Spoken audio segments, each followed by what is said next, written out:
Baja. Dos por dos. Dos por dos.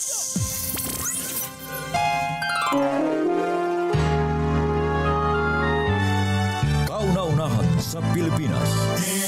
NBC Manila Broadcasting Company.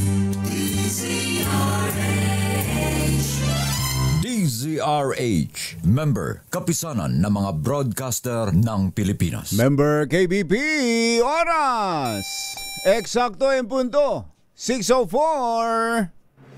Balitang makatotohanan. Balitang maaasahan. ACS Balita. Walang makakaligtas. Walang makakalampas. Saan mang sulok ng kapuluan. Luzon, Visayas hanggang Kamindalawan. Basta't may balita. Ipagwagwagan ng sikat na tagapagbalita. ACS Balita. Kasama ang 2x2 tandem Anthony Taberna at Jerry Baja. ACS Balita.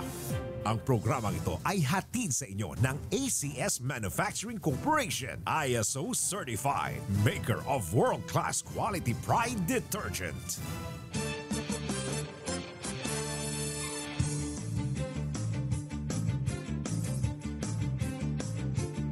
Bagong digital finance ecosystem ng Pilipinas sa Singapore Fintech Festival 2025.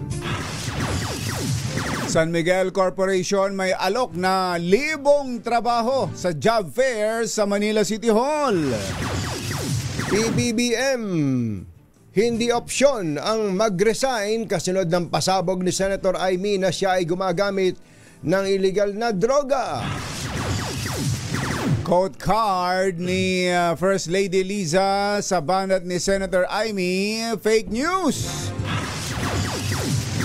Mrs. arestado sa pagpapakalat ng malalaswang video at sensitibong pictures ng mister. Aba, Dati kung ang nagpapakalat, lalaki, no? Oo. Ngayon, misis ang nagpakalat ng malaswa at sensitibong pictures ni mister at kalaguyo nito sa Marikina. magandang umaga Luzon, Visayas, Mindanao. Good morning Philippines. Hello world. Kami po ang inyong mga tagapaghatid balita. Ito po si Anthony Tabern. Ito po si Jerry Baha. At ito ang ACS Balita. sa detalye ng ating mga balita. Good news. Maaari nang i-export ng Pilipinas ang mga agricultural product sa Amerika tulad ng pinya, saging, mangga at buko na libre sa taripa. Aba, Ito ay matapos magbigay ng karagdagang exemption ang US government sa mga produkto ng Pilipinas na sumasaklaw sa mga nasabing mga produkto matapos susugan ni US President Donald Trump ang kanyang 19% reciprocal tariffs. Ito ang masayang ibinalita ni na DTI Secretary Cristina Roque at ngayon ay incoming Finance Secretary Frederick Go sa isang press briefing sa Makati kahapon. Ayon kay Go, nasa $4 billion ng mga export ng bansa sa Amerika ang protektado na ngayon dahil sa tariff exemption. Tama, ito nga yung mga ine-export natin, di ba? Pinya, saging, mangga, ayan, pati ang buko. Ayan. So, magandang balita malaking yan. balita nga ito. Yan yung sinasabi sa atin ni Secretary Dave Gomez. Maghintay lang kayo. Maghintay lang. Huwag nag-apura. Sinasabi ba ito ni Secretary Frederick Go? Paano? Ito, may binabanggit niya ba yan? Hindi. Ng mga nakakaraan. Pero ang sabi niya, ito raw ay resulta ng matagal ng paglalabi ng mga negotiator ng Pilipinas at iba pang mga bansa sa Amerika. Dahil dito, sinabi ni Go na karamihan ng ine-export ng Pilipinas sa US na produktong agrikultural ay libre na sa taripa. Kabilang nga dito yung kopra, fruit juices, processed pineapple, desiccated coconut. Ano ba yung desiccated coconut? Pinatuyo na yan eh. Hindi na sa riba yan. Yan yung ginagawa nung kaya hindi masyadong... Bukod pa yung kopra, ha? Hindi masyadong... Yan ba yung ibang gumagawa ng pandikoko? Yung parang sabi mo, para namang sapal to. Yung desiccated ganon. na yun. Yung nasa loob ng pandikoko. Pero sa katunying, sariwa, buko. Naiplag. Kabilang din po ang saging, bayabas, mangga, mangustin, Ayan. frozen tuna, at iba pa. Ayan. Ayos, good news nga ito. Yan. Napakagandang balita ito. Samantala, Muling ibinida ng Pilipinas ang pag-usbong ng digital finance ecosystem ng bansa sa ginanap na Singapore Fintech Festival 2025. Ito ay sa pamamagitan ng bagong Pilipinas The Philippines Country Pavilion na pinangasiwaan ng DICT katuwang ang Fintech Alliance PH. Itinampok dito ni DICT Secretary Martin Aguda. Henry Aguda ang nagpapatuloy na misyon ng Pilipinas na bumuo ng mas inclusive at mas mapagkakatiwalaang digital economy na nakaangkla sa matibay na public-private partnership. Yun. Naging sentro rin ng atensyon sa naturang pavilion. Ang eGov PH app kung saan maaaring mag-access ng mga serbisyo ng gobyerno, digital payments at financial tools sa pamamagitan ng AI-enabled platforms. Giit ni Aguda, ang digital transformation ng bansa ay tanda ng digital bayanihan ng pamahalaan at iba't ibang industriya. Aba, kala ko naging sentro din ng atensyon sa naturang pavilion ang mga halaman. Pavilion yung binanggit eh. hindi yung event. Hindi naman. Akala ko ang iniinti, mayroon palang ano kaya mga display doon. Pagka nakarinig ka kasi ng pavilion. Mga dekorasyon. Itong binabanggit ni Secretary Martin Aguda na to. Henry Aguda na to. Maganda naman talaga. Maganda naman talaga. Katulad halimbawa sa itong yung mga tao, yung mga Pilipino ay nawiwili na sa digital payment. Malaking bagay po yan eh. Talaga. Kahapon lang kumbachero bumibili lang naman ako ng kape dun sa isang restaurant, yung may mga tinapay din eh. Hindi nung babayaran ko na sabi na no cash. Hindi sila tumatanggap ng cash.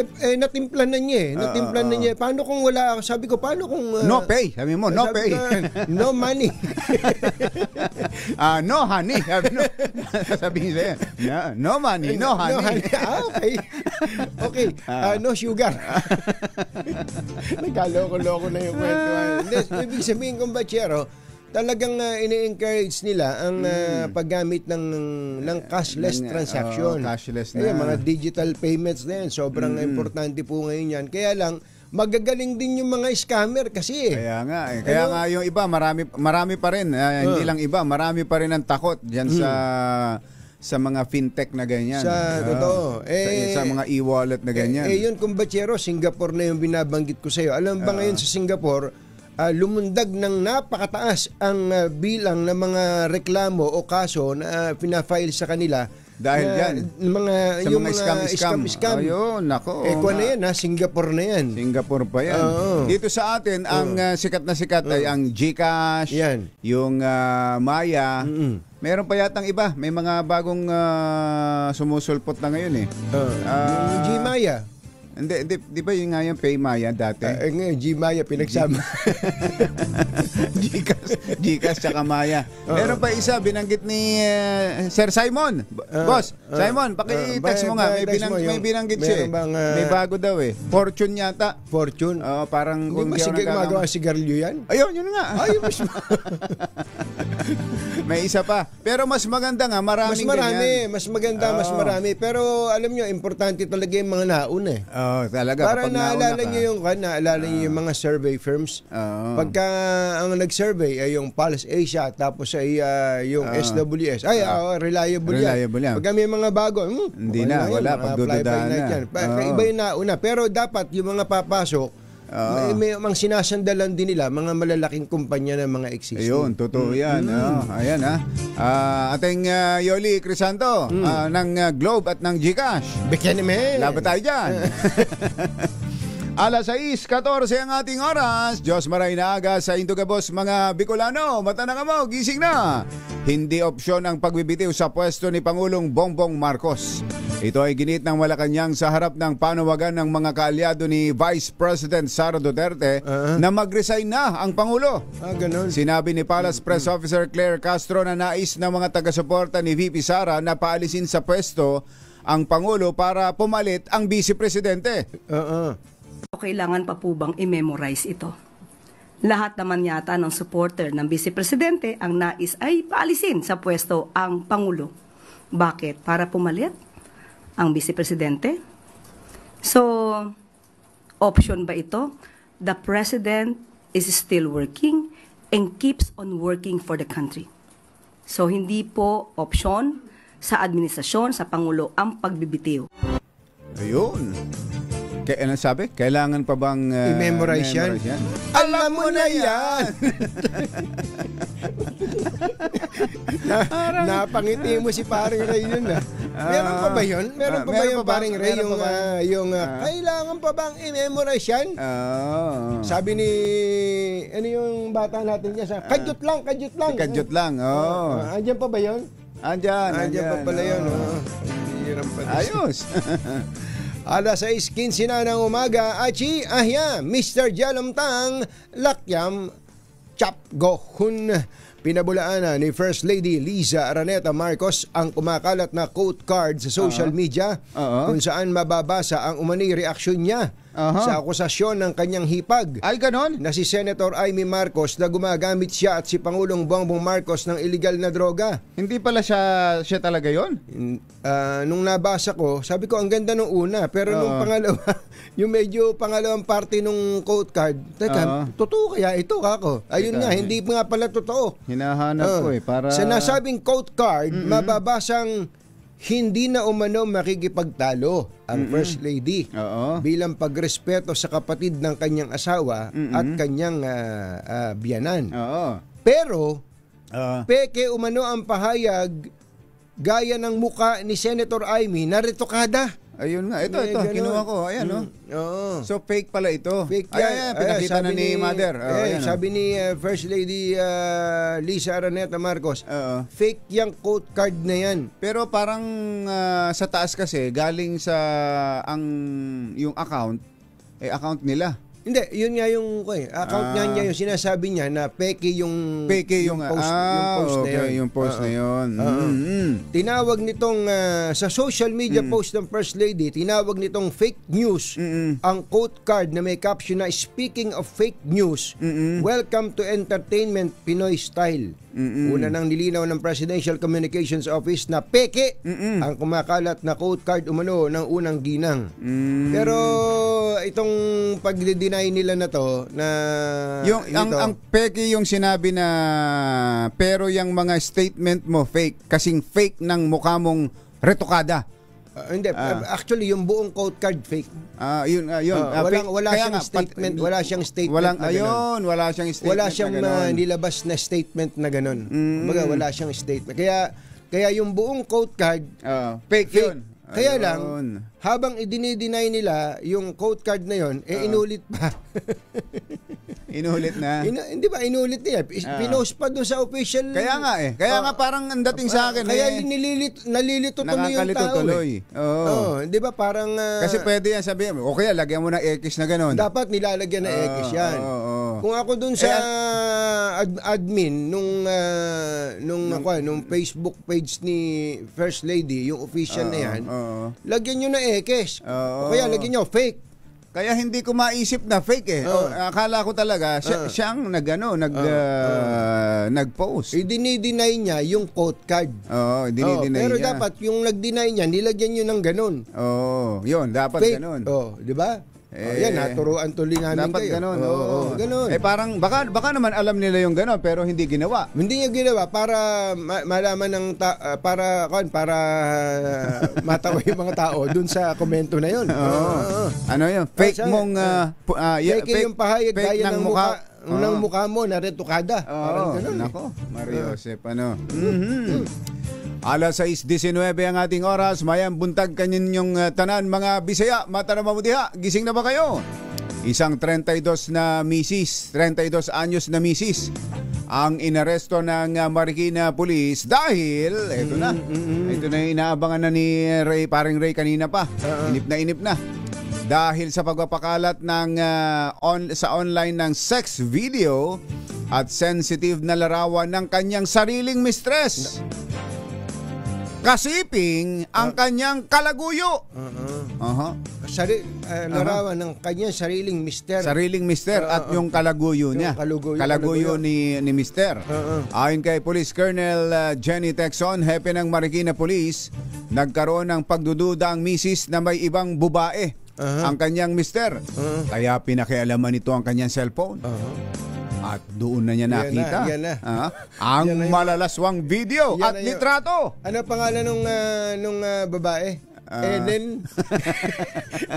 Ellen ba? Hindi naman. Hindi ba itinago ni Mother sa pangalang Ellen? Hindi naman. Ayon kay Derek,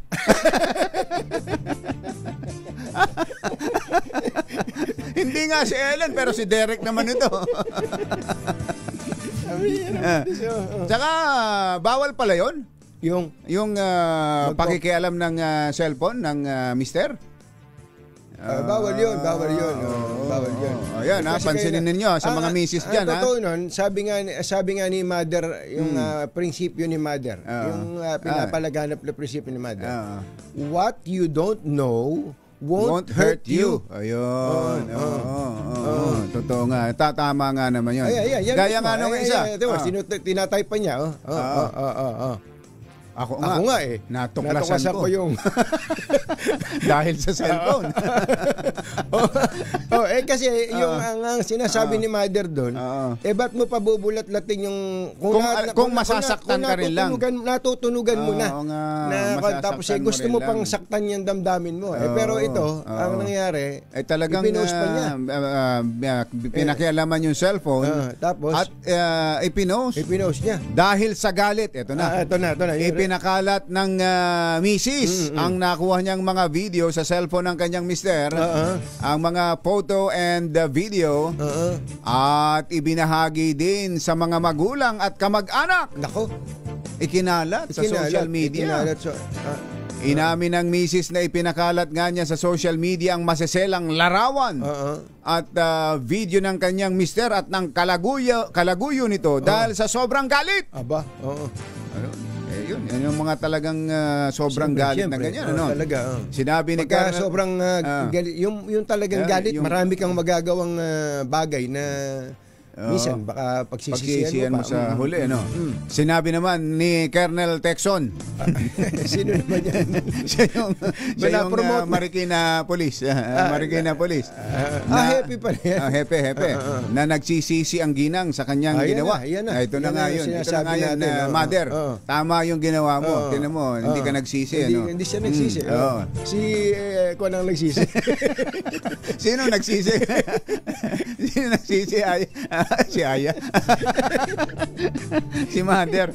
Sinabi ni Colonel Texon na nagsisisi ang ginang sa kanyang ginawa. May 2 anak na pa naman sila ng kanyang mister. Yun pa. Sabi na nga ba Sabi nga wag ka ikaw maghuhugas ng maduming basahan sa publiko. Bukod dyan, nahaharap ang suspect sa paglabag sa Safe Spaces Act at Crime Prevention Act of 2012. Tingnan mo na, may kaso pa pala ito. Hindi lang nawasak ang kanilang ang pamilya, may kulong pa. kulong si Mrs. Ano? Oo. At si Mister, laya si Mister. Yun yung tatanong ko.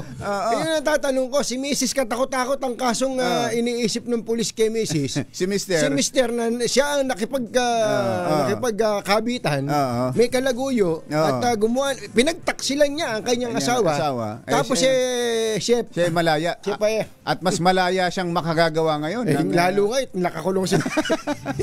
Tingnan mo na yan. Ganun pa nangyari. Bakit? Asan ang katarungan naman doon, kumbachero? Kaya nga. Asan naman? Colonel Jenny Texon. Colonel Jenny.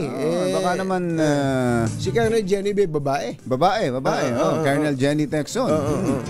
Dapat kaya lang, yung misis ang magpa-file ng kaso doon. Oo, yung pwede siyang mag-file ng kaso kung nahuli niya sa video ng illegal possession of mistress.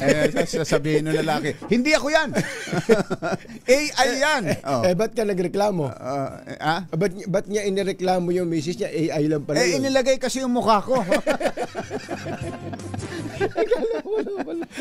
Tingnan mo na. Yung lalaki may lusot, yung misis wala. Para ampere naman yan. Nahabag naman ako kay misis. Kawawa naman si misis dyan. Pero inuulit natin. Ang moral of the story, yung sobrang galit. Wag ko kayong padadala sa sobrang Manang, alam niyo na. Manang, ha? Manang, alam mo na. Baka... Lalo na sa ading mo. Napunta ron. Susunod! Dito, boy! Sa mga naghahanap ng trabaho, baka gusto nyong magkaroon ng trabaho. Yan. At gusto mong maging empleyado ng pinakamagaling na kumpanya sa Asia. Ayun! Ang San Miguel Corporation. Malaki magpasweldo sigurado yan. Ay, sigurado. Ngayong araw, meron pong job fair ang San Miguel Corporation. Yan at iba pa sa pagbabalik ng ACS Balita. 6:25 ang ating oras.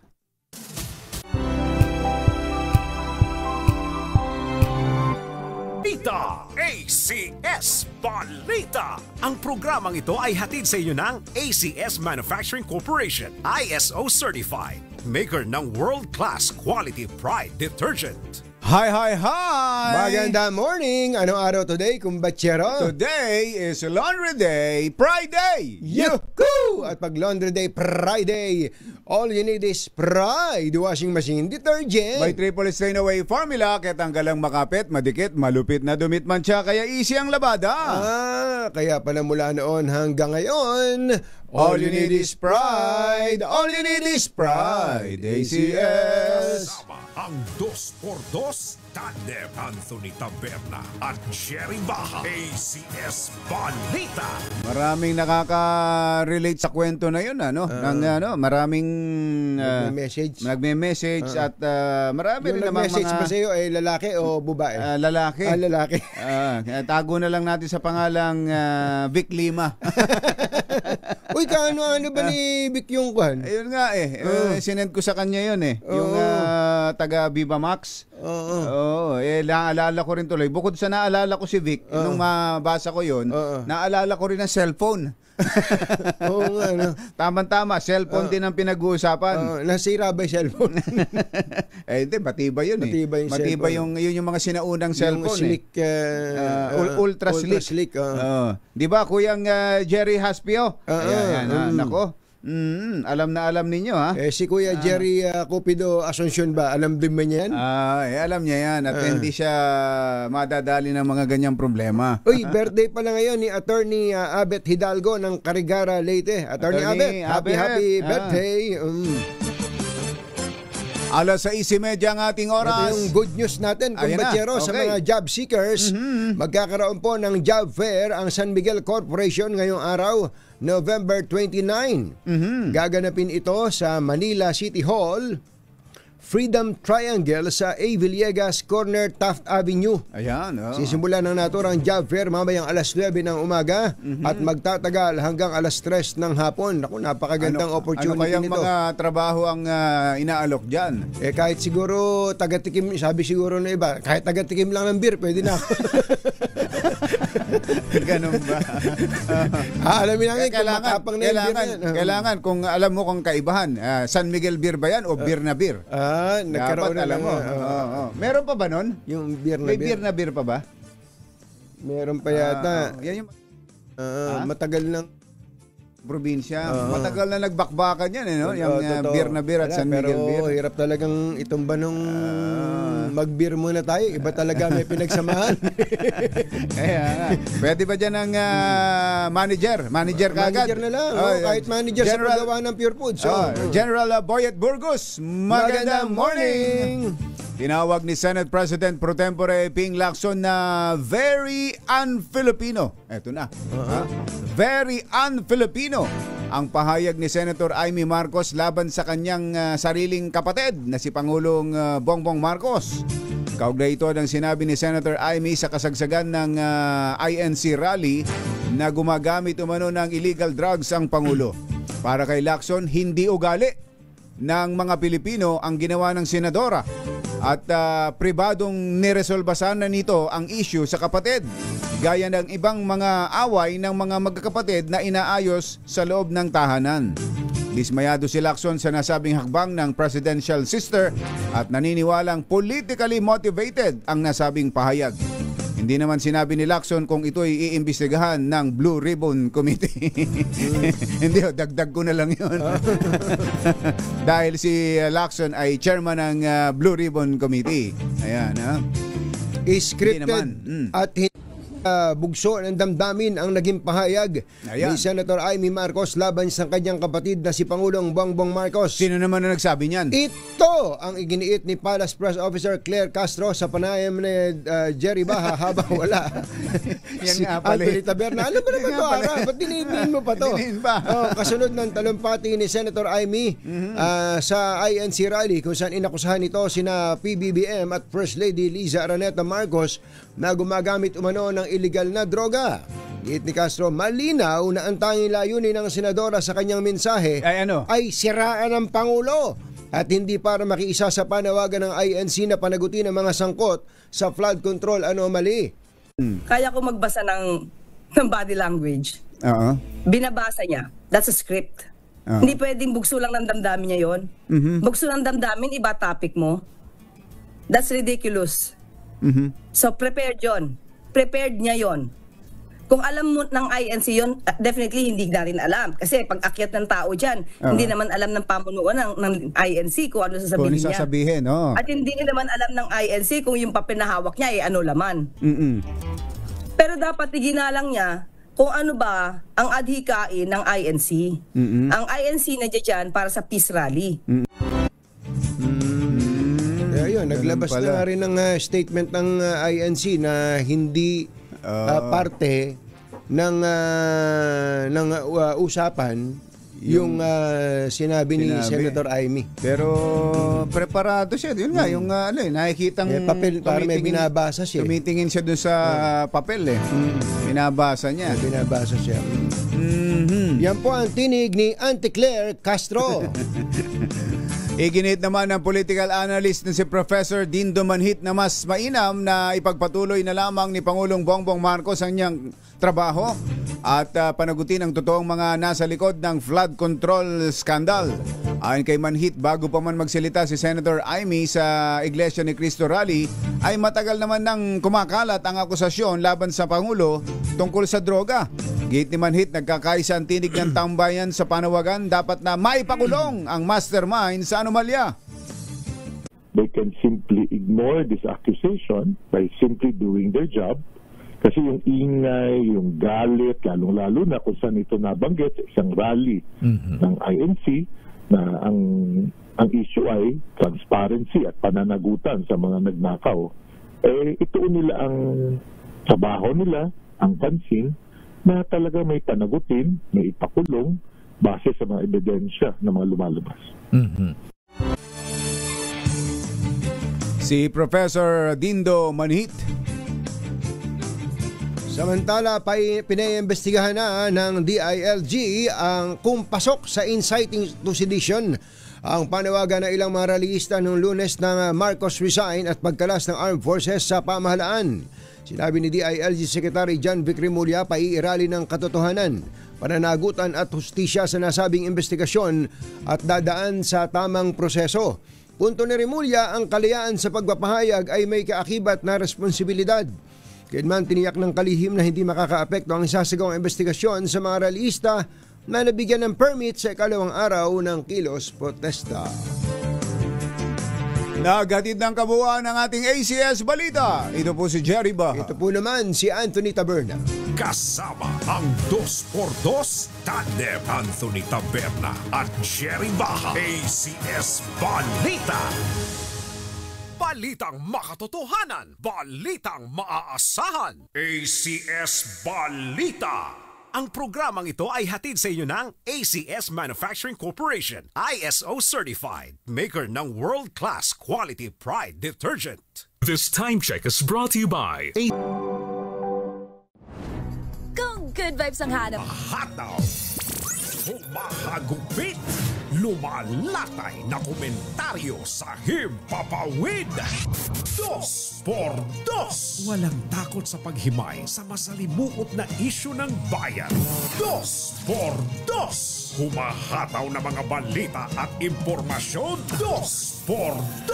Ating damhin, ating lasapin ang hagupit na 2x2.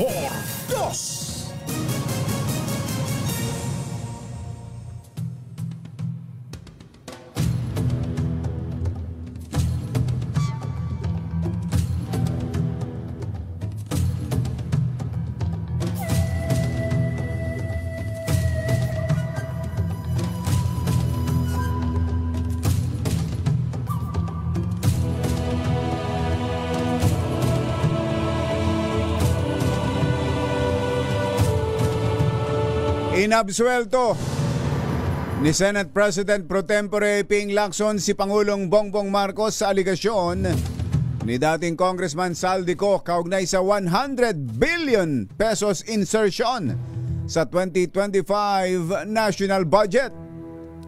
Sa sesyon ng Senado kahapon, pinangalanan ni Lacson ang ilang opisyal sa Malacanang na nakinabang at ginamit ang pangalan ng Pangulo para makuha ang 52 billion kickback sa mga proyektong pinondohan ng budget insertion.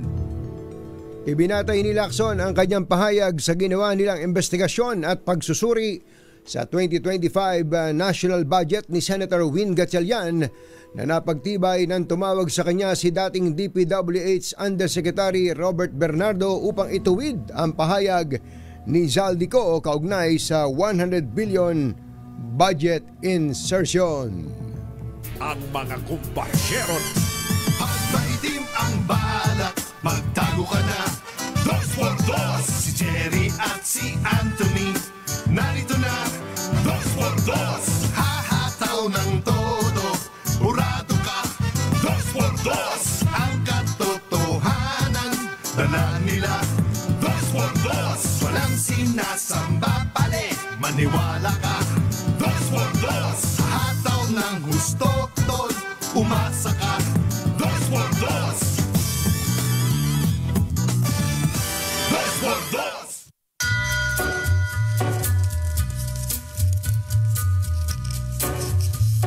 Hi. Maganda morning. Magandang umaga, bayan! Ito po si Jerry Baha. Ito po naman si Anthony Taberna. Muli pong sumasa inyo ang 2x2 sa umagang ito ng Friday! Yuhuu! Kumusta kayo mga textmates, mga text partners, mga kapamilya, kapuso, kapatid, kabarkada, mga kapitbahay? How are ya? Ayos na ba kayo dyan, mga kapatid? Nakauwi na ba kayo? Nakapahinga na ba? Ayan. Ang mga galing sa Quirino Grandstand, pati yung mga galing sa EDSA People Power. Ang tanong what's next? What's next? Ano ang susunod na mga mangyayari? Meron pa rin November 30 sino ba ang mga organizer? Parang yung 1 trillion peso march multi-sectoral yan, kumbatsero. Basta't kampanya laban sa katiwalian, Ayan talaga. Okay tayo dyan. Okay Okay tayo tayo dyan. Saka may kalayaan tayo sa pagpapahayag. Di ba, meron pang pagtitipon, kalayaan sa pagpapahayag, kalayaan sa pagtitipon. Pero tama din naman yung paalala ni Secretary John Vic Remulla na parang napanood niya rin yung Spider-Man. With great power comes great responsibility. Ayun, totoo yan. Power po natin yan Power po natin yung pagpapahayag. Pero kapag ka yung ibang mga kasama, iba na lakad, lumayo-layo na kayo sa mga yan. Ayan, mag-iiwas na po kayo sa mga yan. Pag ganun. Pero pag ang lakad issue lang sa pamilya na lang. Doon na lang, sabi nga ni Senator Ping. Sa bahay na lang, inaayos na lang. May mga issue na sa bahay na lang inaayos. Hindi na sa kalye. May mga magagaling ding mag-analyze. Yung bang marirealize mo pagka kapag ka nabasa mo yun, halimbawa, yung isang nabasa ko kumbatsero, ganun pala. Alam pala niyang may ganyan kung si Senator Amy ang tinutukoy. Ba't niya sinuportahan pang tumakbong president? Yun na nga. It makes sense, It makes sense. Kung talagang sinasabi niya noong pagkaasawa, bata, kinasal, etc. May mga ganung bagay na marirealize. Kaya nga may mga analysis na sa halip na makabuti sa kanya, personally kay Senator Amy yung kanyang ginawa ay lalong napasama. Siya ang mas napasama sa nangyari dahil sabi nga ni Senator Ping very Filipino. Saka yung isang bagay pa, kumbatsero, kung meron silang intensyon na baklasin sa Malacanang, pababain sa Malacanang nung may INC rally. Kasi ang gusto nilang nung iba isabay dun o kaya gamitin yung INC rally. Laking crowd kasi.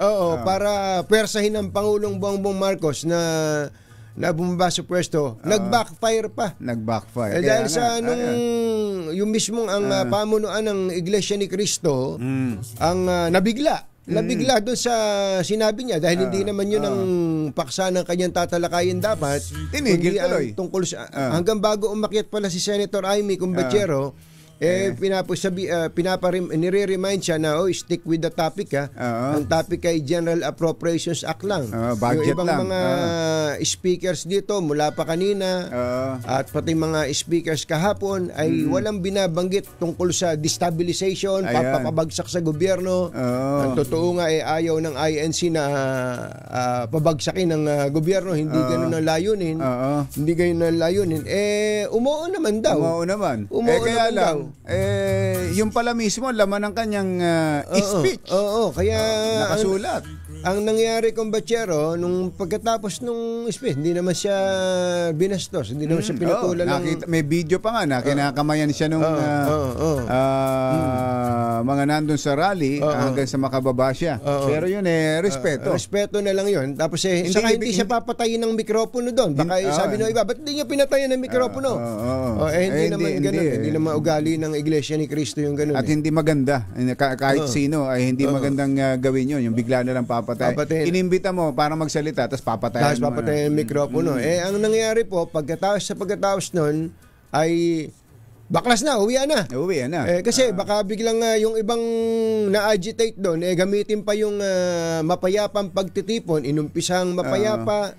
Napakaganda naman nung, kita nyo naman, napakalinis nung Luneta. Pag-alis ng mga kapatid, uwian na. Baka kasi may magsamantala at biglang may magsisigaw doon na tara na sa Malacanang. Yung mga ganon. Ang problema. Ang dali-daling hindi. Kaya inagapan ng pamamahala ng iglesia. Inagapan ho yan. Ayun, ganun ho. Yun ang pangyayari doon. Pero itong mga sumusunod na kabanata, ang inaabangan ho natin, medyo si Senator Ping ba andyan? Mamaya, makakausap natin. Para malinawan natin. Kasi nung una, nung magsalita si Saldico tungkol doon sa insertions, ang sabi ni Senator Ping hindi pwede yun. Kung insertion, kung magi-insert ng Pangulo, doon pa lang sa NEP. Sa umpisa pa lang. Ba't gagawin pa dyan? Ito ngayon, parang kinonfirm niya na merong ganun. May ganung pangyayari, pero hindi alam ng Pangulo. Parang ganun ang dating. Merong gumalaw at ni-name drop, ginamit ang pangalan ng Pangulo. So subaybayan natin yan, kukumpletuhin natin ang talakayan. Ang masyero ng bayan, Katunying, Jerry Dos.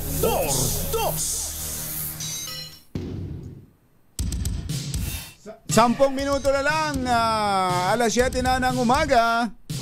Ang ating word for the day. Ano yung word of the day natin? Ready na ba kayong tandaan ang ating word of the day? Para manalo ka ng Deezer H Mini Component, eto na! Ang ating word of the day ay absuelto. Absuelto. Sino absuelto? Absuelto. Yan ang word of the day. Diyan sa mga taga Bangkal, Makati. Nako, lakasan na ninyo inyong mga radyo at telebisyon at ang mga gadget ninyo na ginagamit sa pagsubaybay sa 2x2 sa DZRH nang kayo'y swertehin ngayong umaga. Pabalikan natin mamaya ang iba pang mga balita at si Senator Ping Lacson.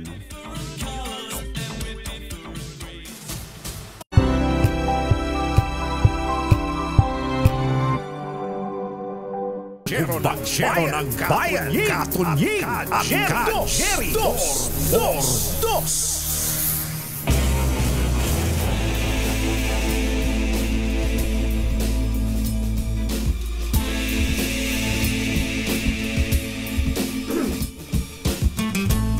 Limang minuto na lang, alas 7 na. Nasa linya na natin, kumbachero. Chairman ng Senate Blue Ribbon Committee, Senator Ping Lacson. Senator Ping, magandang morning! Anthony, Jerry, magandang umaga sa atin lahat. Apo, gandang umaga po. Nagulat po ang lahat sa inyong mga binanggit kahapon. Linawin lang natin, Senator Ping. So, kino-confirm ninyo yung binanggit ni Saldico na meron talagang 100 billion insertions. Totoo yan, sa BICAM. Tama yun. Pero, hindi para kay BBM, kundi may ibang tumarabaho, ginamit lang ang pangalan ng Pangulo. Tama rin yun, Jerry. Paano po ang nangyari doon po sa mga hindi nakasubaybay doon sa talumpati po nyo, Senator? Paano na-insert? Who initiated the insertion? Yung statement ni Saldico, di ba sinasabi niya na kinausap siya ni Secretary Mina na may utos ang Pangulo na mag-insert ng 100 billion sa BICAM. At ito'y kinumpirma ni Undersecretary Adrian Besamin. Kaya naniwala siya, siyempre, pagka assuming na na totoo pa rin siya sabi niya, no?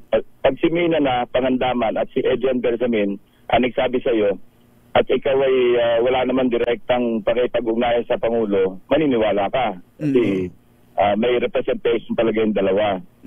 So, gano'n na nangyari. At totoo nga, validated na meron talagang yung mga items na nakalista sa kanya nung chinek namin, totoo yun. May mga parang typo, may mga hindi tugma, pero lahat halos, yun talaga yung 100 billion. Now, Friday siya, habang nagkakaroon kami ng pagdinig, nandun naman siya sa social media, I think sa Facebook, ano? Opo. Si Yusek, person namin noong araw na yun. Now, Sunday, tumawag yung kanyang camp sa akin, ano? Sunday na umaga. Yung pala, pag uwi ni Bernardo at napanood niya yung video yung video niya, no? Ni Saldico, chinek niya, naalala niya, meron siyang files. Naalala niya, tapos isa-isa niya rin ka-check. So tatlo kami nag-check eh. Nag-check ako, nag-check si Senator Gatchalian, nag-check din si Bernardo. So, naalala niya, yung 100 billion, kaya sinabi niya, hindi totoo, sabi niya, hindi totoo na nag-deliver ng 25 billion si Saldico. Kasi nungalingan yan. Sabi ko, bakit? Kasi ako yung nag-deliver niyan, ako nangasiwa niyan. Yung 52 billion. Kasi yung 100 billion, ang latag noon, 52 billion, siya mismo personal na nag-handle. Gina-handle sa kanya ni Olaybar. Yung 29 billion, nag-uusap naman diretso si Olaybar, si Bonoan, saka yung mga ibang USEC. I think nabanggit niya si Canlas, Pipo, yan ang mga binanggit niya. At yung 19 billion o 18 plus billion, yun yung sa mga iba't ibang ahensya na, national agencies, na hindi niya na alam. Now, tinuloy niya, nung kinukwento niya, sabi niya, at least 10 deliveries ang ginawa niya. Ang hiningi sa kanya, ni Olaybar, 15% para sa grupo. Tapos, humirit pa, gawin na raw 16%. Yun daw ang hiling ng grupo. Pero ang suspect na, humihirit pa ng 1% para sa kanyang sarili. Tapos pinagbilin sa kanya ni Olaybar ngayon na huwag sasabihin kay Bonoan yung tungkol sa 52 billion. So parang compartmentalization kasi meron pa siyang 29 billion eh. So mabubuko siya. Pagka meron pa siyang 29, meron pa siyang 52. Kasi 52, yung 29, nirekta niya na yung kay Bonoan eh. Anyway, 10 deliveries, nung sinasalaysay niyo sa akin, natigisa silang armored van eh. Yung armored van niya, ni Bernardo, nakapark yun sa Diamond Hotel, sa basement parking. Lalagyan niya ng pera yon, mga nakakahon. Sabi pa niya, hindi po pwede yung mga maleta, hindi kakasya. Pinatantya niya, mga 500 million lang kakasya sa mga maleta na pinakita ng saldi ko. Ako nang pinaglalagyan namin para kumasa yung ganyang kalaking halaga, yung mga deliveries. Anyway, nung sabi niya, isang lang talaga napalaki kasi 800 million hanggang 1.2, ganyan ang range eh. Napalaki na 2 billion kasi March 11 daw, natatandaan niya, ayaw kunin ni Olaybar. Sabi niya, medyo magulo ngayon, hayaan mo muna dyan. Sabi niya, ang tagal na nakapark dito, naiipon tayong pera. Kasi galing sa contractor yung pera eh. Kasi magtataka tayo, bakit March pa lang, 2025, gaan ng 2025 yun. Bakit may delivery na? Kaumpisa pa lang. Oo. Kasi, advance na ng mga contractor yan eh. Oo. Kasi, di ba, Jerry, Anthony, ang mga testimonya sa Blue Ribbon, net pa lang may 10% na. Tapos pag naging GAA, may 15% pa. Ganon. So ganyan na yung kalakaran ngayon. Hindi na yung naghihintay ng implementasyon, naghihintay ng notice of award. Parang simula pa lang sa net, alam na ng mga contractor na sila makakakuha ng mga proyekto. So nag-advance na. Yun. Okay, so dito po Senator Ping sa 100 billion na binabanggit na ito, itong particular na 100 billion insertions, ilan po yung, magkano po yung napunta sa bulsa lang ng kung sino-sino? 8 billion yung kanyang binigay kay Olaybar. 8 billion. Ang sabi niya, although hindi niya nakita, alam niya nakasama ni Olaybar si Adrian Bersamin pag kumukuha ng pera. 1 billion naman, binigay niya kay Bonoan. So 9 billion bali yung lahat-lahat na naipamigay niya out of the 52 billion.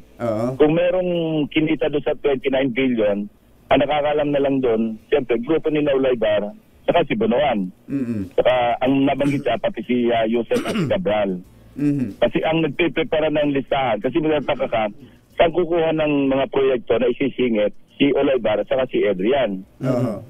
Ang sagot doon, kasi di ba may tinatawag na allocable, at saka yung mga leadership fund, at saka siyempre, ang nangangasiwa sa mga proyekto, DPWH. Ang gumagawa ng listahan lagi niyan, si Undersecretary Cabral. So siya yung utusan ni Bonoan, mag-prepare ka ng listahan. So ganun kadali na nakapagsingit ng mga items. Napaka... noong nag-uusap na kami, sabi ko, okay, ganito ang gawin mo. Igawan mo yan in your own handwriting, pirmahan mo. At gagawa ko ng paraan, maiparating yan kay President Marcos in fairness to him. Kasi, alam mo, walang kamalay-malay yung Pangulo. Tapos nagagamit ang pangalan niya. Tapos parang maraming naniwala kay Saldico na nag-deliver sa 25 billion. Sabi ko, to set things right, At alam mo naman na hindi, sabi niya, imposible magdala si Saldico ng 25 billion. Saan siya kukuha? Dito sa 100 billion. Ako nga nangasiwa. Hindi ko kaya iba naman yon? Iba naman ang source? Iba pa yan? Hindi, kasi yun ang listahan ni Saldico Tugma sa listahan niya, tugma sa listahan ni Sergeant ni Senator Gatchalian. So, iisa talaga yung talaga yung siningi sa BICAM. Ano ho kaya yung ipinapakita niyang mga pictures pa ng mali-maletang pera? Yun nga, sinasabi nga ni Bernardo, hindi kakasya dyan. Sabi niya, Kulang yun. Dyan sa mga maletang yan, sa mga 500.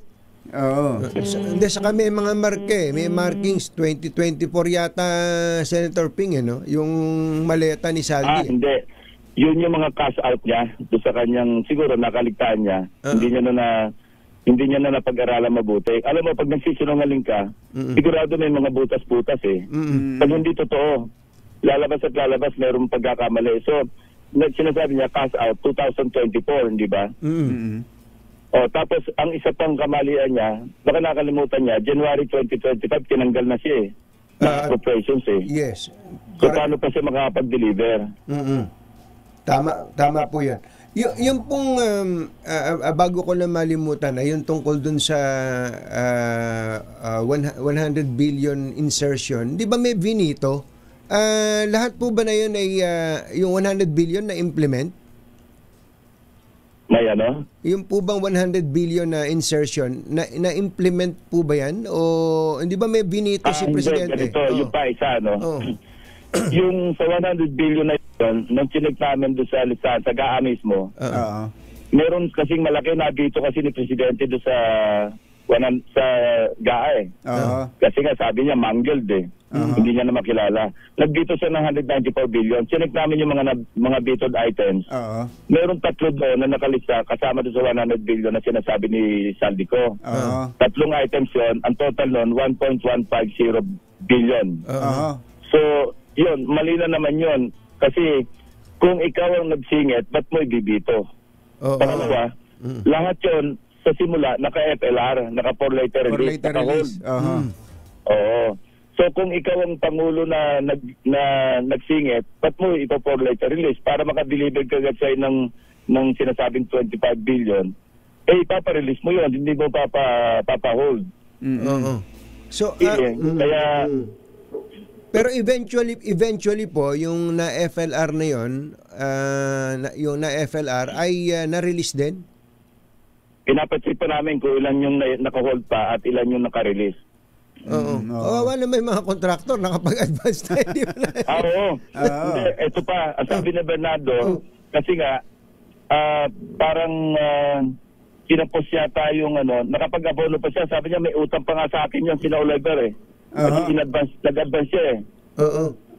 Sa sarili niyang pera ni Bernardo. Alam naman natin na hindi yung sarili pera. Hindi. Just for identification. For identification. Magkano daw po yung inabono niya? Kinuha niya lang ng konti.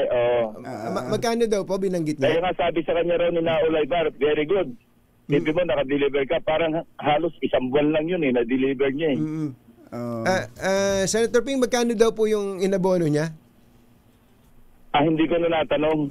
Bahala na siya sa buhay niya. Ano susunod dito, Senator Ping? Kayo sa Blue Ribbon Committee, kaugnay nitong bagong mga discoveries na ito? Hindi, ganito. Nung gumasa ng sulat, kasi nag-a-apply siya sa WPP. Nag-a-apply siya ng as a state witness. At ongoing yung pag-process.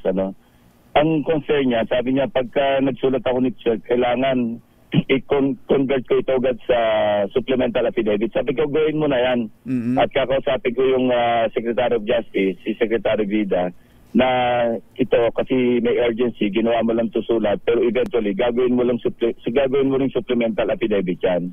So I think, nagawa niya na yan siguro, dahil sabi ko, sabihin mo na sa lawyer mo, mag-coordinate na sa DOJ para hindi ma-discarril yung iyong application. Kasi yun ang isang concern niya eh. Hindi po ba ninyo tinitingnan naman yung possibility na meron din talagang instruction kay Yusek Adrian Bersamin o kaya ay kay Yusek Try Olivar para gawin nila ito, Senator Ping? Yun, by deduction. Kasi mga Yusek ito eh. Opo. Ngayon, tuloy ko lang, napadala yung sulat kay Presidente Monday ng 2 p.m. Nag-usap sila ng tao na nagdala. Kaya nga, di ba, nagkaroon ng courtesy resignation noong Monday afternoon. Yes. Ngayon, alam mo, sa kabaitan ni Pangulo, courtesy resignation, pero noong tanghali na yon, nandun si Secretary Pangandaman sa Senado. Kasi nga, DBCC, yung General Principles, may interpellation kami sa plenaryo. So nagmamadali siyang umalis no, kasi may text siya natanggap. Yun na yun, pagdating sa Malacanang, sinabi courtesy resignation. Pero walang courtesy resignation na wala sa kamalay-malay. So in other words, they were asked to resign. Alam mo, I could have suggested, I think, nabanggit ko doon sa tao na magdadala. Sabi ko, siguro maganda gawin ni Presidente para talagang may pakita na talagang wala siyang alam dito. At saka dapat magalit talaga siya.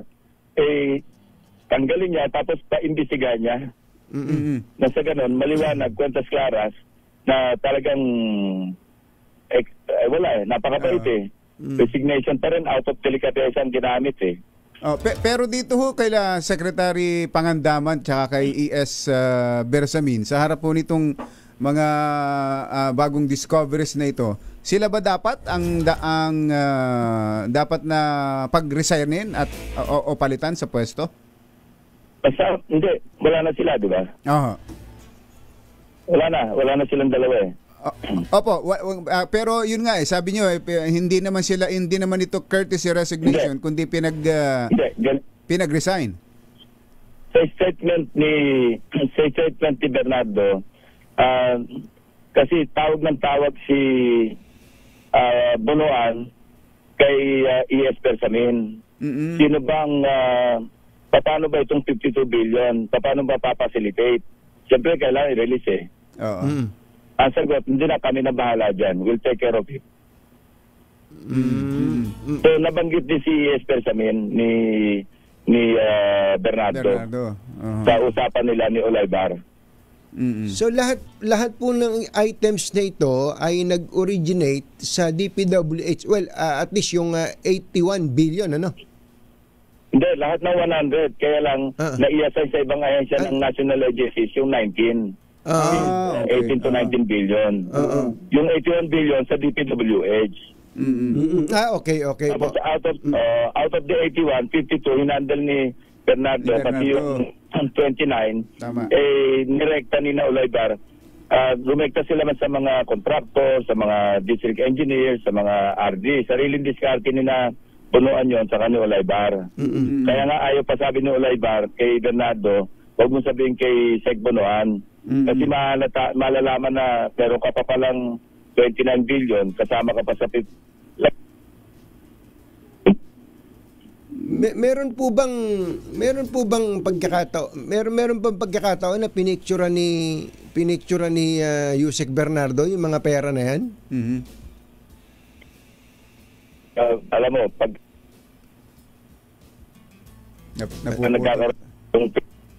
nag-fade na yung signal. Sir, dami ng niya, nang naitago niya. Siyempre, hindi niya pag may lumalabas sa ganyan mga intervening events, so niya naalala, tapos at yan, nakikita niyo yung listahan na yan. Saka lang niya naaalala. Sa dami. Yun. Kinumpare niya ngayon.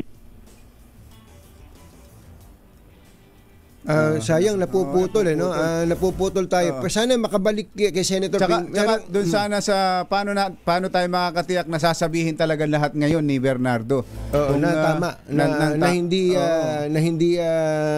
self-serving o kaya nandadamay. Hindi siya selective lang sa kanyang mga sasabihin. Actually, meron pa akong isang tatanong kay Senator Ping sana. Naputol na Joel. Makuha natin ulit. Try natin maibalik. Ayan. Okay, andito ulit. Senator Ping, naalala ko po, nung lumabas na yung BICAM, sabi ng Pangulo, di na niya nakilala yung budget niya. So, mga bandang December last year, binuo pa yung grupo na yan Andiyan si ES Bersamin, andiyan si yung mga Secretary Recto, sila Secretary Masukat, at kung ano pa. Pinag-aralan nila, Secretary Pangandaman, kung alin yung mga ibivito, alin yung EFLR, andun din sila, if I remember right, may isang picture pa nga, andun pa si Undersecretary Adrian Bersamin. Yung mga vinito, tapos yung FLR, kasama kasama lahat ng mga in-insert na iyon, andun sila lahat. Ano kaya na-factor in nyo po ba yun sa kung accurate o hindi yung mga sinasabi naman nitong si Bernardo? Yeah, kasi kung isang team yon, hindi naman yung mga involved lang na nandun. Siyempre, mahiya naman silang napaka-obvious naman na pagpipilitin lang bawat items. And also, sa dami ng items na yon, pwede makakaligtaan na rin nila na na may masamang mabito Saka yung kwampo, kung nabito tapos tinira pa rin nung March 11 na during that time wala pa namang nare-release Naalala ko yung kinukwento ni Congressman Toby Chanco, yung FLR na more than 200 ba yun, Senator Ping? More than malaki rin yun Malaki yung FLR na yan. Kung kasama itong 100 billion na ito, isip-isip yun na i-deliver yung para sa For the Boys ng March, wala pa namang nare-release dun sa mga projects na nabanggit? Well, sino bang nagpaparelease din ng FLR? Kasi sa 2024, national budget naman ito, no? Opo. Na kapag merong mga nasaan program appropriations, nanggagaling din ang recommendation sa DBM at saka sa DPWH So kahit na FLR, confident sila na mapaparelease marirelease din. Oo. Oh, nako. Mahaba-haba pala talaga pa ito, Senator Ping. Pero ang tanong na lang para hindi maulit ito dito sa 2026 budget, meron na ba kayong naikamadang mga policy reforms diyan sa Senado? Marami. Yung transparency, naka-live stream yung hanggang BICAM. Tapos hindi namin papayagan, pinag-usapan na namin ito ni SP Soto sa Senator Sherwin, na hindi na po pwede yung singit sa BICAM. Kung ano yung nasa House version at saka nasa Senate version, yun lang ang pag-uusapan. I-matrix yan. At mga disagreeing provisions lang ang i-reconcile. Nagkakaloko-loko yung BICAM kasi kaya sinasabing third and most powerful chamber. Kasi parang ina-amendahan ng BICAM yung version ng House at saka ng Senate. Yes, yun na nga. So, kaya parang bago na yan. Bagong budget meron pa ho bang... usapan na si APRO Chair Swansing at saka si Senator Gatchalian na hindi talaga walang papasok na alien. Ayan, meron pa ho bang allocable dyan na i-alok-alok ng kung sino-sino? Siyempre, 2026, alam mo, sa NEP, wala pa naman to, hindi pa pumuputok. Senator? Hindi pa pumuputok. Na yung tinatawag na President's Budget. After ng... Na-submit na nung Chinecheck namin isa-isa, maraming ang tinanggal Yung mga nilipat sa program, pinalik namin, inalis namin Opo. Tapos diba yung flood control na 255.5, tinanggal ng Pangulo yun Sabi niya, wala naman ng flood control. So may mga reforma na nangyari noong nasa House Gov na at saka sa Senate. Opo. May nagrereklamo po si Congresswoman Gloria Macapagal Arroyo. Nagrereklamo nagrereklamo si Congresswoman Gloria Arroyo. Meron daw nilagay sa distrito niya daan-daang milyon project. Hindi ko pa alam 'yon. Hindi naman daw niya ni-request, hindi naman ayun.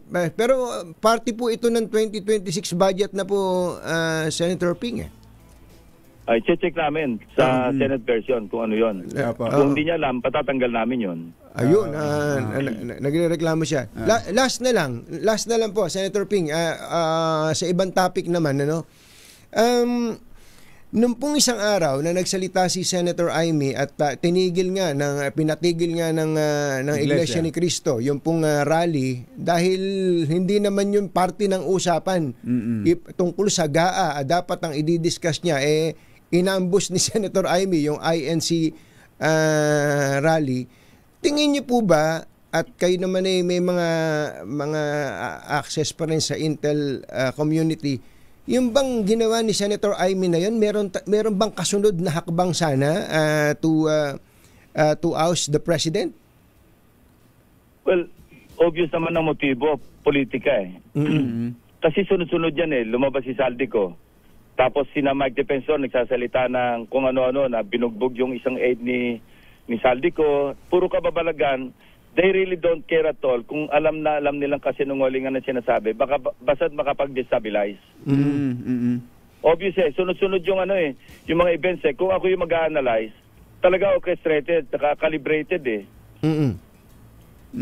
So in other words, nung oras na yon, when she was speaking before a mammoth crowd, meron po ba talagang at that moment meron bang plano talagang magmarcha na sa Malacanang, kundi lang pinull out ng Iglesia ni Cristo yung rally? Yung mga kapatid? Hindi, mabuti nga ang ginawa ng pamunuan ng INC, di ba? Opo. Hindi nila pinapapasok yung may mga BBM resign. Opo. Kaya ang ginawa From nga the very beginning, talaga. Sabing BBM resign, sinasabi niya, umuwi na tayo. Yun din yun eh. Ano ba sinabing pag umuwi na, pinauwi niya na, resign niya. So siguro, nabasa rin ng pamunuan ng Iglesia ni Cristo na although nakakubli doon sa salitang umuwi na tayo, BBM resign din yun eh. Kaya siguro yun ang naging dahilan din kung bakit napaagang pagka-pull out, di ba? Tapos 3 araw. Mas alam nyo yun, kasi alam nyo naman nangyayari sa loob sa inyo eh. Si Saldico ho, anong intel ninyo, Senator Ping? Na nasa kabilang, may mga chismis kasi na ito'y naabot na ng DDS. May balita pa nga nababalik eh. So itatiming din siguro na kung talagang totoong babalik, tatiming nila. Pero may problema siya pag bumalik siya kasi nagpal na ng information ang ombudsman sa Sandigan Bayan. So in a matter of days, lalabas siya ng warrant na walang bail. Hindi na siya uuwi ngayon kasi pag umuwi siya bilibid na, hindi pa pala bilibid, city jail na siya. Senator Ping, salamat po sa inyo. Yung boses nyo nga pala noong isang araw akala ko magsalabat kayo. Magsalabat na pala ng marami. Oo nga, hindi, katakot-takot na salabat na ininom. Senator Ping, thank you so much. Magandang umaga po. Thank you. Senator Ping Lacson, Chairman, Senate Blue Ribbon Committee. Jerry Baha at Anthony Taberna sa 2x2 sa DZRH. This time check is brought to you by ACS Manufacturing. Bagong-bago, balitang dapat alam mo. Balitang magdadagdag ng talino. Dahil bagong impormasyon, makibalita. Unang-una sa DZRH. Pangunahing balita. Kasama ang 2x2 tandem ni na Anthony Taberna at Jerry Baha. Narito na po ang ulo ng ating mga pangunahing balita.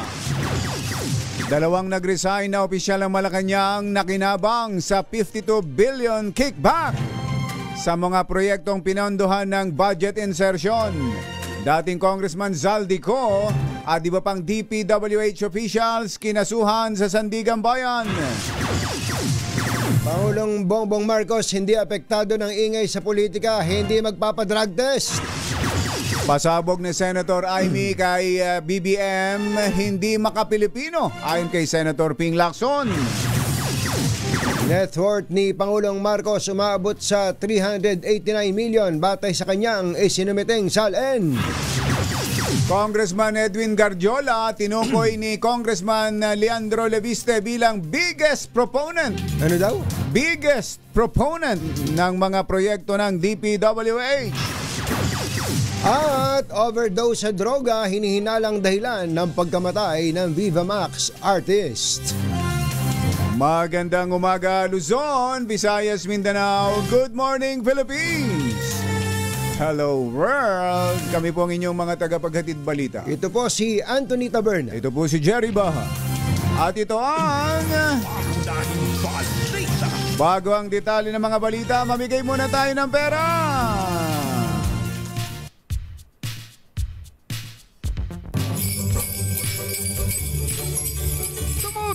sa DZRH at manalo ng instant 1,000 pesos sa Pasko Panalo Malacash Promo. Kasama ang Pride Detergent. Mula dyan sa Bangkal, Makati, RH6 Sherwin Alfaro. Go, go, go!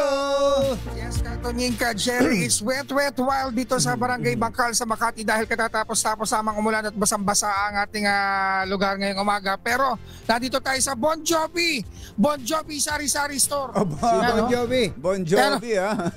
Ala ba tayo dyan? Ala ba tayo sample dyan? Ayan, Bon Jovi Sari-Sari Store. Matakay mo. Ikaw pa si Bon Jovi, kuya?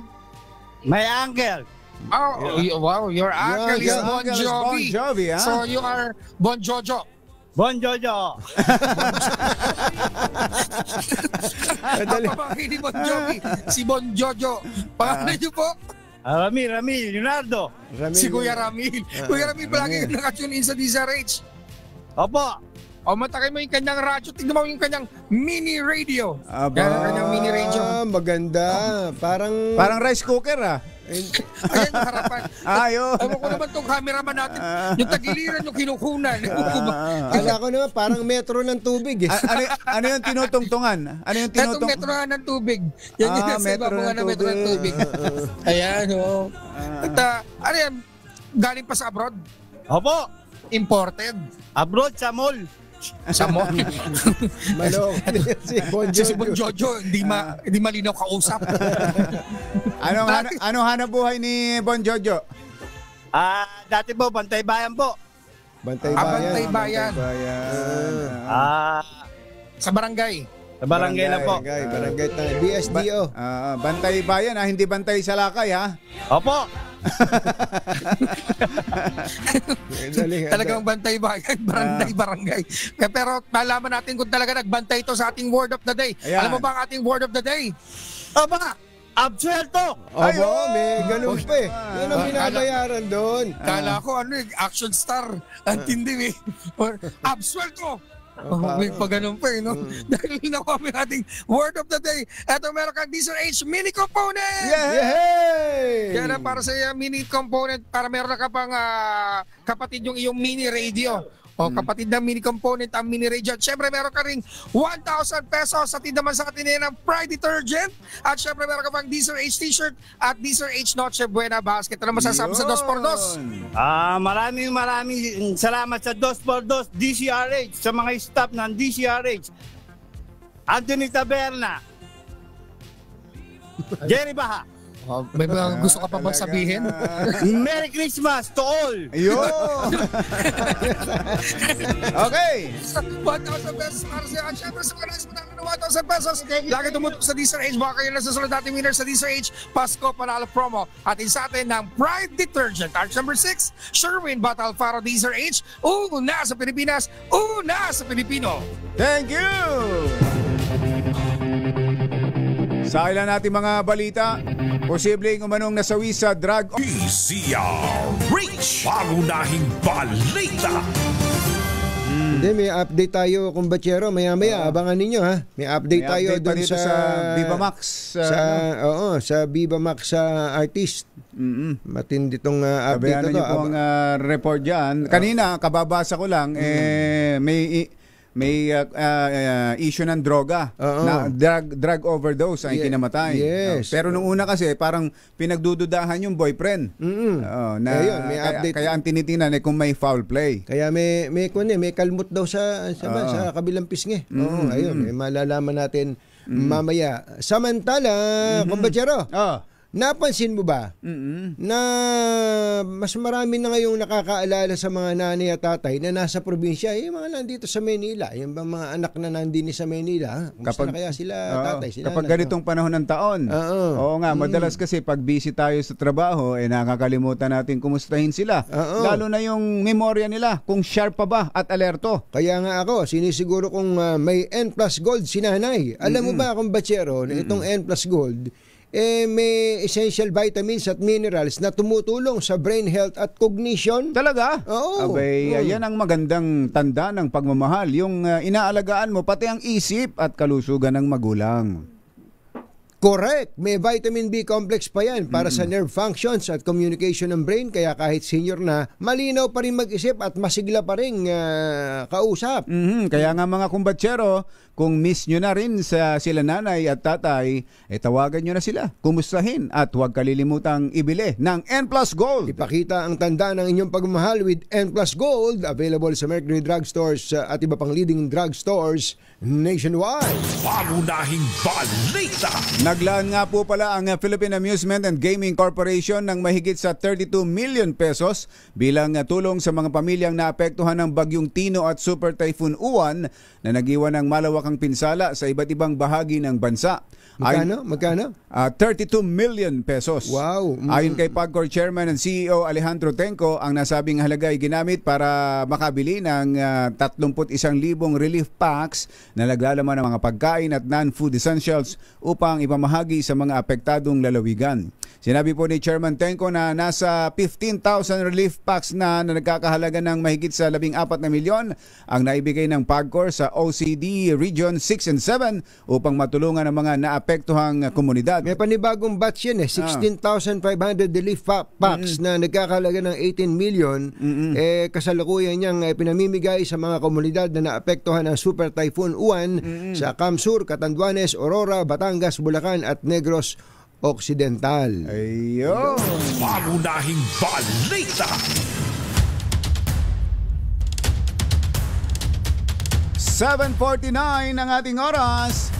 Eto na, paglabas ng bansa ng dating aide ni Zaldico at misis nito, walang indikasyon ng dahas. Ayon daw po sa Bureau of Immigration. RH15, Giselle Recaport. Coming, Giselle!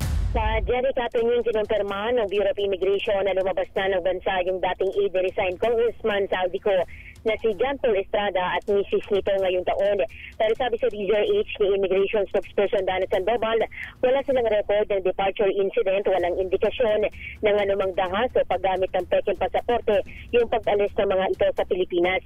May mga passport reader anya sa lahat ng immigration counter sa mga paliparan na kayang tumukoy ng peking travel document at kinukuhanan din ang mga biyahero ng biometrics. Nabi ni Sandoval na may mga red flag din silang binabantayan upang matukoy kung biktima ng human trafficking yung sinumang lalabas ng Pilipinas. Pero nagsasagawa na anya ang imigrasyon ng masusing investigasyon at isusumiti nila yung anumang findings sa DOJ at iba pang kinauukulang otoridad. Pakinggan natin. Tinignan po natin, wala po tayo nakitang record na ganito ng any departure incident na sinasabing yung ladkad or may mga insidente. Wala po tayo nakitang incidente involving the individuals in question. Pero of course, nag-iimbestiga pa rin po tayo. Pero paglilinaw lang po ang pasaporte na peke, kung meron pong dadaan yan, madidetect po yan ng ating mga passport readers kasi capable po sila of detecting counterfeit travel documents. Ginawa ni Sandoval yung pahayag matapos sabihin ni dating Congressman Mike Defensor na binugbog at inilipad umano yung mag-asawa pa Chile gamit ang peking pasaporte upang hindi makatestigo sa investigasyon sa anomalya sa mga proyekto sa flood control. Ito si Giselle Ricoport para sa DZRH na sa Pilipinas, una sa Pilipino. Thank you, Giselle. Samantala, meron daw po siyam na barangay na apektado ng pagkukumpuni ng Maynilad sa Malate, Maynila. RH29, Boy Gonzales. Come in, Boy! Tunying Jerry, kasalukuyang itinasagawa ng Maynilad ng pagkukumpuni sa nabutas na water pipeline sa Quirino Avenue, San Andres, Maynila matapos itong tamaan ng bako ng mga tauhan ng DPWH kagabi. Ayon sa Maynilad, malaking pipeline ng tinamaan dahilan upang mawalan ng supply ng tubig ang siyam na barangay sa San Andres at ilang kalapit na lugar. Tiyak ng Maynilad na napapatuloy ang repair works upang agad na maibalik ang normal na distribusyon ng tubig sa mga apektadong residente. Samantala, inanunsyo rin ng Maynilad na magkakaroon ng major pipeline interconnection works ugnay ng konstruksyon ng new Paco train station sa Quirino Avenue malapit sa Philippine-Colombian Association of Building. Kabilang sa proyekto ng interconnection ng 1,400 mm at 1,350 mm na diameter pipe sa Quirino Avenue. Ang lakas pala ng tubig, ano? Boy, Ang lakas pala ng sumabog na tubig yan. Bumaha sa lugar. Oo, yung kagabihan, kaninang kagabihan, at sayang ang tubig. Bidong lang yung kuha kaninang madaling araw. At yung siyam na barangay dyan sa San Andres, sa Malate, ay isang truck lang kanina ang dumating ng Maynila at ang dami rin nag-aabang na para makaigib ng tubig. Ito ng mga advisory, Jerry Anthony ng Maynila, 30 oras naman na water service interruption mula alas 12:01 kaninang madaling araw hanggang alas 6 bukas ng umaga, November 20. Ang mga apektadong lugar sa Makati, Bangka, Magallanes, Palanan, Rio del Pilar, San Isidro. Ayon sa Maynila, maglalagay sila ng mobile water tanker at stationary water tanks upang matulungan ang mga residente na apektuhan ng pasamantalang pagkawala ng supply ng tubig. Ito si Beto Sales para sa Disares, una sa Pilipinas, una sa Pilipino. Thank you, boy! 7:54 ang ating oras.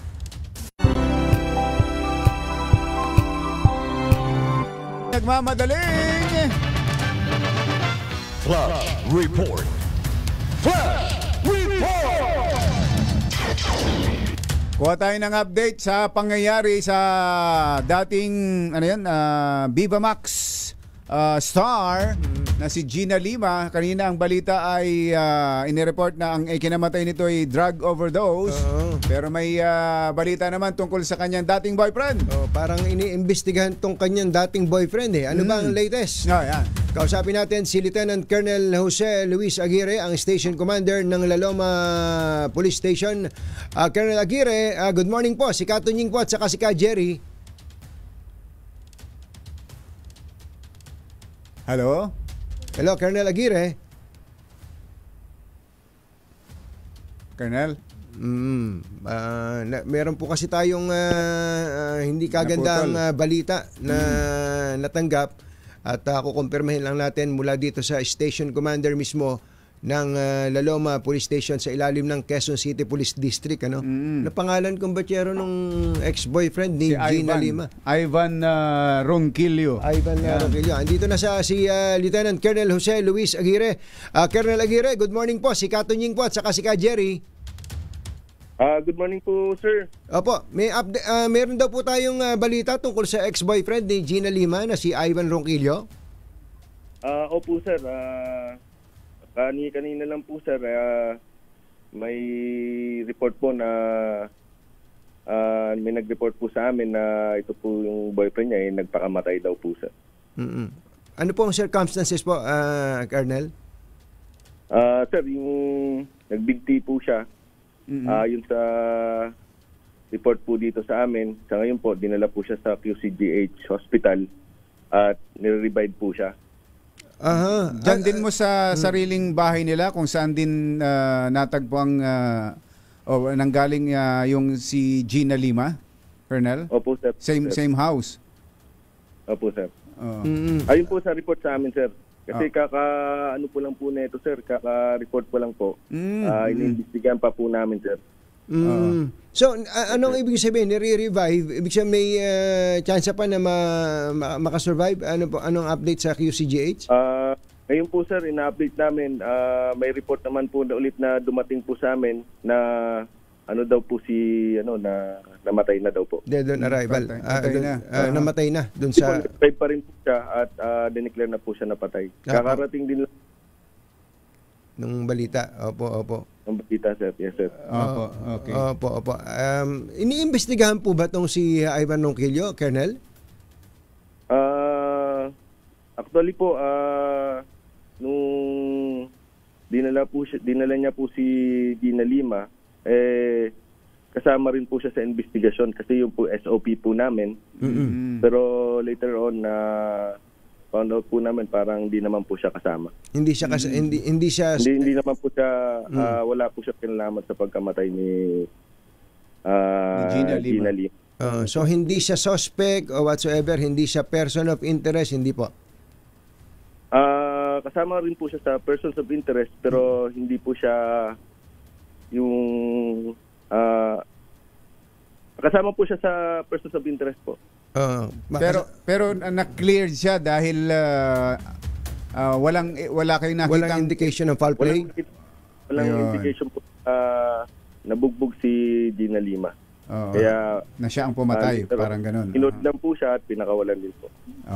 Okay. Colonel, salamat po sa balita. Thank you po. Opo, thank you po. Flash Report.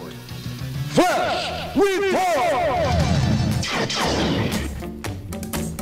Ay, Ranger Boots Astilla, happy birthday. Yan. Senior ka na rin pala ha, sabi ni si Ranger Boots Astilla. Senior na. Senior sabi citizen ka na pala. De Los Reyes. Happy 20% Kuya. At magandang morning kay Kuya Obet Imperio. Kuya Boy Fabian, magandang morning. Baka may mga kailangan ng ayusin sa inyong mga bahay tulad ng bubong. Buti na lang may bubong na maasahan. Gawa sa state-of-the-art technology. May aluminum na. May pintura pa. Now available na rin sa pre-painted tile span. Para sa eleganteng bubong na matibay na makulay pa.